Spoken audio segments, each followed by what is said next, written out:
യാതൊരു സംശയവുമില്ല, നഷ്ടപ്പെട്ട ഈ പട്ടണം, ഈ പാലാ നിയമസഭാ മണ്ഡലം ഇടതുപക്ഷം തിരിച്ചു പിടിക്കും.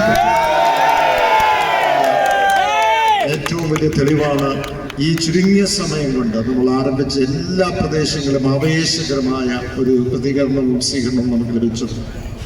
ഇനിയുള്ള ദിവസങ്ങളിൽ തീർച്ചയായും നിങ്ങളുടെ ഓരോരുത്തരുടെയും പ്രവർത്തനങ്ങൾ ഓരോ ഭവനങ്ങളിലും നമ്മുടെ പ്രിയപ്പെട്ട നമ്മളോടൊപ്പം നിൽക്കുന്ന, നമുക്ക് അവിടെ നിന്ന് മാറി നിൽക്കുന്ന, ഒരു തരത്തിൽ പറഞ്ഞ മറ്റ് ചേരിയിൽ നിൽക്കുന്ന, മറ്റ് രാഷ്ട്രീയ ചിന്താഗതി നിൽക്കുന്ന എല്ലാവരെയും സമീപിച്ച് ഇടതുപക്ഷത്തോട് ചേർത്ത് പിടിച്ച് അവരെ നമ്മളോടൊപ്പമാക്കുക എന്നുള്ള ലക്ഷ്യത്തോടുകൂടി മുന്നോട്ട് പോകാൻ കഴിയട്ടെ. ഇന്ന് ഉച്ചയ്ക്ക് 2:30 മണിക്ക് ആരംഭിച്ച് ഇപ്പോൾ ഏതാണ്ട് 8:30 മണിയായി. ഈ മുഴുവൻ സമയവും എന്നോടൊപ്പം, സ്ഥാനാർത്ഥിയോടൊപ്പം, ഇടതുപക്ഷത്തിനോടൊപ്പം, ഈ ജനങ്ങളോടൊപ്പം നിന്ന മുഴുവൻ ആളുകളെയും, പ്രത്യേകിച്ച് യുവാക്കളും സഹോദരി സഹോദരന്മാരെയും രാഷ്ട്രീയ നേതാക്കന്മാരെയും എല്ലാം പ്രത്യേകം നന്ദിയോടെ ഓർത്തുകൊണ്ട് ഒരിക്കൽ കൂടി എല്ലാ ആശംസകളും നേർന്നുകൊണ്ട് എൻ്റെ വാക്കുകൾ നിർത്തുന്നു. നന്ദി, നമസ്കാരം.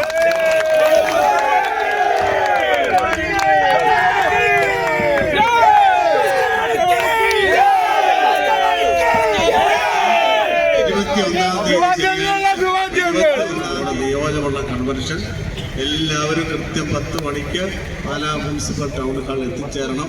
വൻപിച്ച വിജയമാക്കി മാറ്റാൻ ചെയ്യും. ലോകം സൂചിപ്പിച്ചതാണ് 21-ാം തീയതി നടക്കുന്ന ഓരോ സഖാക്കളും സുഹൃത്തുക്കളും സംഘടിതമായ പ്രവർത്തനം സംഘടിപ്പിക്കണമെന്ന് മാത്രം സൂചിപ്പിച്ചുകൊണ്ട് ഒരു ദിവസം കൊണ്ട് നമ്മൾ പ്ലാൻ ചെയ്ത ഈ റോഡ് ഷോ